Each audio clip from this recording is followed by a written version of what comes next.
Assalamualaikum dan salam sejahtera. Okey, topik hari ni kita akan belajar tema pertama iaitu asas fizik bab 1 pengukuran. Okey, 1.1 standard kandungan kita ialah kuantiti fizik dan standard pembelajarannya iaitu apa yang murid kena tahu ialah yang pertama menerangkan kuantiti fizik, yang kedua menerangkan dengan contoh kuantiti asas dan kuantiti terbitan, yang ketiga memerihalkan kuantiti terbitan dalam sebutan kuantiti asas dan unit asas SI, dan yang keempat menerangkan dengan contoh kuantiti skala dan kuantiti vektor. Okey, manakala untuk 1.2 standard kandungannya ialah penyiasatan saintifik, dan apa yang kita akan belajar ialah iaitu apa yang mereka tahulah standard pembelajarannya. Yang pertama, mentafsir bentuk-bentuk graf untuk menentukan hubungan antara dua kuantiti fizik. Okey, yang kedua, menganalisis graf untuk mendapatkan rumusan siasatan. Dan yang ketiga, menjalankan eksperimen saintifik dan menulis laporan lengkap melalui eksperimen bandu ringkas. Okey, untuk yang ketiga ni kita akan buat sebaik saja kita dah boleh buat PDBC secara bersemuka.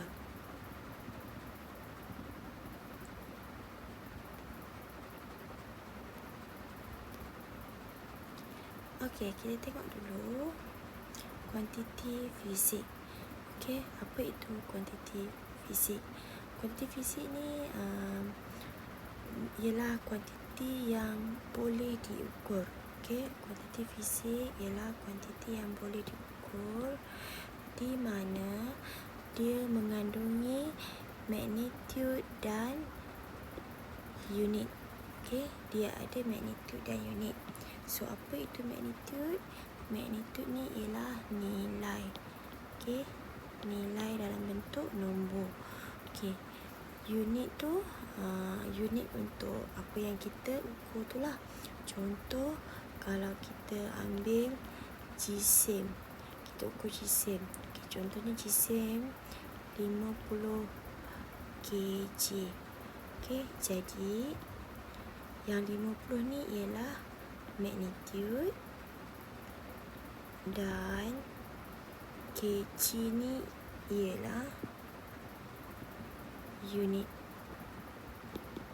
Okey, dan unit contoh unit kuantiti fizik sama ada meter, liter, kilogram ataupun kaki, inci, batu, ela, banyak contoh unit. Okey, kita ada dua jenis kuantiti fizik iaitu kuantiti asas dan kuantiti terbitan. Okey, kita kena tahu apa itu kuantiti asas dan apa itu kuantiti terbitan. Okey, kuantiti asas ni dia tidak boleh ditakrifkan dalam sebutan-sebutan kuantiti fizik yang lain.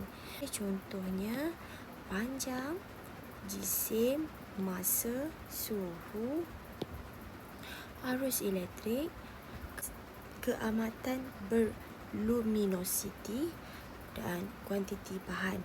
Okey, kita ada 7 kuantiti asas yang murid perlu ingat. Okey, kalau murid-murid perasan dekat sini, dia tulis, dia bagi contoh panjang L dalam kurungan M. Okey, apa maksud dia? Okey, panjang ni ialah kuantiti asas lah. Ini ialah kuantiti asas. Panjang tu kuantiti asas. Okey, L tu apa dia?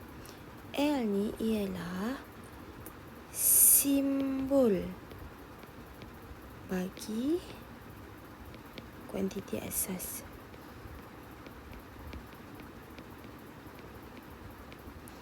Dan M ni sebenarnya meter. Okey, kalau meter ni kita namakan sebagai unit SI, dan M ini yang ditulis M ini ialah simbol bagi unit SI. Okay. Sama juga dengan jisim M dalam kurungan kg.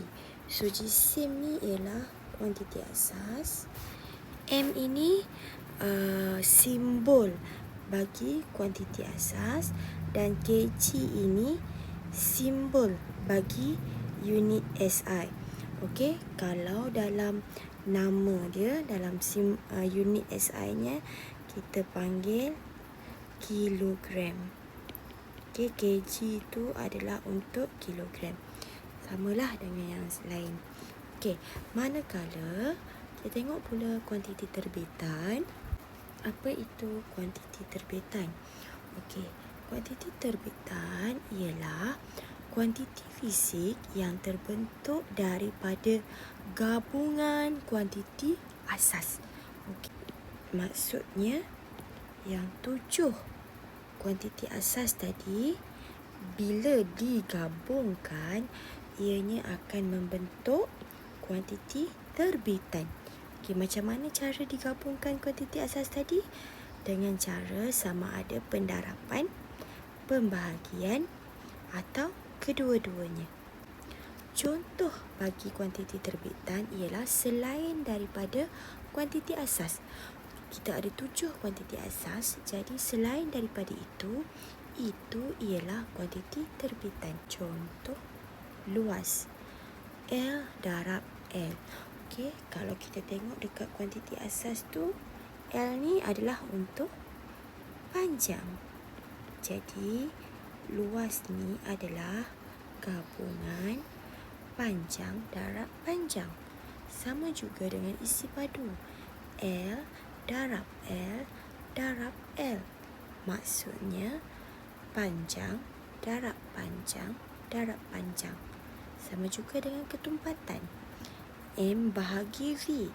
Okey, V ni masih lagi kuantiti terbitan sebenarnya, sebab V ni ialah halaju. Jadi jika diminta tulis dalam sebutan kuantiti asas, yang ini akan jadi M bahagi dengan V ni adalah panjang bahagi dengan masa. So panjang bahagi dengan masa ni ialah V. Ketumpatan, M bahagi dengan V. Laju, L bahagi dengan T. Dan pecutan, V tolak U bahagi dengan T. Okey, latihan unit SI. Menggunakan formula yang diberikan, nyatakan unit SI bagi setiap kuantiti fizik. Okey, kuantiti fizik yang pertama dia bagi luas. Formula L darab L. Okey, formula asas kita boleh salin sebagai L darab L. Ataupun sebenarnya L ni ialah panjang darab panjang. Okey, dan apa unitnya? Okey, kalau kita nak tahu unitnya, kita tengok panjang, unit sebenar ialah meter. Darab dengan panjang, unit tadi juga ialah meter. Jadi meter darab meter akan jadi meter kuasa 2. Okey. Kuantiti fizik yang seterusnya ialah isi padu. Okey, isi padu formulanya L darab L darab L.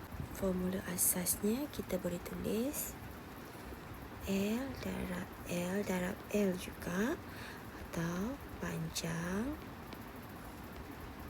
darab panjang darab panjang. Dan unitnya, okey, kalau kita tengok kat sini, panjang darab panjang darab panjang bermaksud M darab M darab M. Kalau M darab M darab M akan jadi M kuasa 3. Okey. Seterusnya halaju. Okey, halaju ni formulanya L bahagi T. Formula asas juga boleh ditulis sebagai L bahagi T ataupun panjang bahagi masa. Dan unitnya ialah M bahagi S. M ni ialah unit bagi panjang. S itu ialah unit bagi masa. Ataupun kita dah tahu M bahagi S akan jadi MS negatif 1. Okey, ini unit untuk hal laju. Contoh yang keempat ialah pecutan. Okey, pecutan, formula untuk pecutan V bahagi T. Kalau kita tengok hal laju ini masih kuantiti terbitan. Jadi kita kena keluarkan kuantiti asas bagi hal laju. Okey. Formula asas bagi hal laju ialah L per T. Dan kita dah tahu tadi dia cakap formula untuk pecutan V per T. V tu kita dah keluarkan L per T. So kita masih ada T kat sini. So tulis je terus bahagi T lagi sekali. Okey, ataupun awak boleh tulis dalam bentuk perkataan panjang bahagi masa bahagi lagi sekali masa. Okey. Manakala unit bagi pecutan, okay, kalau tengok kat sini kita ada panjang. Panjang unitnya M. Bahagi dengan masa. Masa unitnya S. Bahagi lagi dengan masa. Masa unitnya S. Ataupun kita boleh tulis kat sini M S negatif 2. Okey. So, untuk daya, tekanan dan kerja, cikgu nak kamu siapkan. Okey, kita teruskan dengan memahami kuantiti skala dan kuantiti vektor. Kita kena tahu apa itu kuantiti skala dan apa itu kuantiti vektor. Okey, kuantiti skala ialah kuantiti yang mempunyai magnitude sahaja. Okey, dia hanya ada magnitude sahaja. Contohnya jarak, laju, masa, jisim dan juga tenaga. Okey. Manakala kuantiti vektor ialah dia mempunyai magnitude dan arah. Okey, maksudnya dia ada nilai dan ada arah. Contohnya sesaran, hal laju, berat dan juga pecutan. Okey, latihan ni dia minta murid nyatakan kuantiti fizik. Okey, nyatakan kuantiti fizik bagi soalan ini. Kalau kita tengok, kuantiti fiziknya ialah panjang. Unit bagi panjang ialah meter. Okey, meter. Simbol unit. Apa simbol untuk meter? M. Magnitude. Okey, berapa magnitudenya kalau awak nampak dekat situ? Okey, 2.9. 2.9. Dan mesti ada unitnya lah, M. Dan simbol kuantiti. Okey, simbol kuantiti ni maksudnya simbol panjang tadi. Simbol panjang ialah L. Okey. Soalan kedua. Kenal pasti semua kuantiti skala dan vektor dalam perenggan di bawah. Okey, maksudnya awak kena cari apa contoh kuantiti skala dan apa kuantiti vektor yang dinyatakan dalam perenggan ini. Ali menggunakan 5 Newton daya untuk menarik sebuah kotak 5 meter ke arah kiri. Okey. Dalam masa 3 saat. Dia kemudian meletakkan kotak di atas penimbang. Penimbang menunjukkan berat kotak ialah 10 Newton, manakala jisimnya ialah 1 kg. Ali menggunakan pemanas untuk memanaskan kotak dengan tenaga sebanyak 50 J. Kemudian, dia menarik semula kotak sejauh 2 meter. Okey, jadi dia minta murid kenal pasti kuantiti skalar dan kuantiti vektor. So, kita boleh tulislah. Okey, kita cari dulu kuantiti skalar. Okey, ingat kuantiti skalar ialah mempunyai magnitude sahaja. So, apa contoh kuantiti skalar kat sini? Yang pertama ialah masa. Mana masa? Yang dia kata 3 saat tadi. Yang kedua, jisim. Okey, mana jisim? Yang dia kata 1 kg tadi. Yang ketiga, tenaga. Mana tenaga? Yang dia kata 50 joule. Dan dia dah nyatakan kat sini tenaga 50 joule. Yang keempat, jarak. Mana jarak? Okey, 2 meter. Itu jarak. Okey. Manakala kuantiti vektor dalam perenggan ini ialah yang pertama, daya. Mana daya? Dia dah nyatakan ni. Daya 5 Newton. Yang kedua, sesaran. Mana sesaran? Okey, sesaran ni ialah 5 meter ke arah kiri. Dia ada nilai dan ada arah. So, itu ialah sesaran. Dan yang ketiga, berat. Mana berat? Ini 10 Newton. So, itu ialah kuantiti vektor. 1.2 Penyiasatan saintifik menyatakan hubungan graf. Okey, menyatakan hubungan graf ni biasanya kalau soalan melibatkan awak lukis graf, lepas tu awak akan dapat bentuk graf, awak kena nyatakan apakah hubungan graf tersebut. Okey, yang pertama, kita tengok paksi Y dan paksi X. Okey, dia dapat garis lurus daripada asalan. Okey, kalau garis lurus daripada titik asalan, hubungannya Y berkadar terus dengan X. Okey, graf yang kedua, graf garis lurus juga tapi bukan daripada asalan. Dia ada nilai kat sini. So, hubungannya Y bertambah secara linear dengan X. Okey, yang ketiga, graf menurun. Daripada Y pergi ke X, dia akan menurun. Daripada Y tu dia tinggi, dia pergi ke kanan, dia menurun. So, kita boleh katakan Y berkadar songsang dengan X. Yang keempat, okey, yang keempat, graf ni garis lurus macam graf yang pertama, tapi kita tengok pada paksi X-nya. Okey, paksi X-nya ialah 1/X. Okey, 1/X. Jadi, graf ini kita katakan Y berkadar songsang dengan X. Okey, yang kelima, graf secara garis lurus tapi menurun dari Y terus ke X. Semakin ke kanan, graf itu menurun. Jadi, kita katakan Y berkurang secara linear dengan X.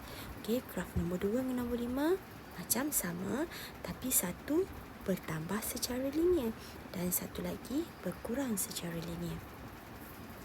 Graf yang ke-6, kita tengok dari kiri ke kanan, graf itu menaik secara melengkung. Okey, sama juga dengan graf yang ke-7. Dari kiri ke kanan, dia menaik secara melengkung. Bezanya satu melengkung ke atas, satu melengkung ke bawah. So, hubungannya masih sama. Graf bertambah dengan X. Manakala graf 8 dan 9, grafnya mempunyai maksud yang sama juga. Y berkurang dengan X. Okey, bentuk melengkung ke bawah. Dari kiri ke kanan, dia melengkung ke bawah. So, dia berkurang dengan X. Okey, daripada graf tadi, kita boleh analisis graf untuk mendapatkan rumusan siasatan. Okey, daripada graf tadi kita boleh buat 4 perkara. Kita boleh cari kecerunan graf, luas bawah graf, interpolasi dan ekstrapolasi. Okey, macam mana nak cari kecerunan graf? Okey, benda ni dah ada belajar juga sebelum ni. M sama dengan Y bahagi X, ataupun dalam bentuk koordinat M Y2 tolak Y1 bahagi dengan X2 tolak X1. Okey, yang kedua, luas di bawah graf. Macam mana kita nak cari luas di bawah graf? Kita tengok bentuk apa graf tersebut. Kalau dekat sini, dia buat dua bahagian, bahagian 1 dan bahagian 2, di mana bahagian 1 dia menggunakan formula segi 3, bahagian 2 dia gunakan formula segi 4 sama atau segi 4 tepat. Okay, ataupun kita boleh gunakan formula trapezium. Maksudnya kita jadikan ni satu bahagian je dan kita gunakan formula trapezium.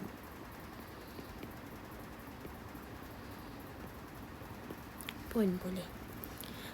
Yang ketiga, interpolasi. Okey, interpolasi ni maksudnya dia akan bagi awak satu nilai dan awak kena cari satu lagi nilai. Sama ada dia bagi nilai X, awak kena cari nilai Y, ataupun dia bagi nilai Y, awak kena cari nilai X melalui graf. Contoh, kalau kat sini, contohnya dia tanya, nyatakan nilai Y apabila X sama dengan X1. Jadi, awak ambil pembaris, awak garis, buat garisan lurus, terus ke atas, interpolasikan dia sampai titik persilangan, awak pergi ke garis lagi, pergi ke Y. Contohnya awak dapat Y1. Y sama dengan Y1. Okey. Dan yang keempat, ekstrapolasi. Bermaksud dia bagi awak nilai, dia suruh awak cari nilai. Dia bagi awak satu nilai, dia suruh awak cari nilai. Contohnya, berapa nilai X jika Y sama dengan 0. Jadi, awak kena ekstrapolasi. Awak kena ambil pembaris. Okey, ambil pembaris. Awak panjangkan graf ini.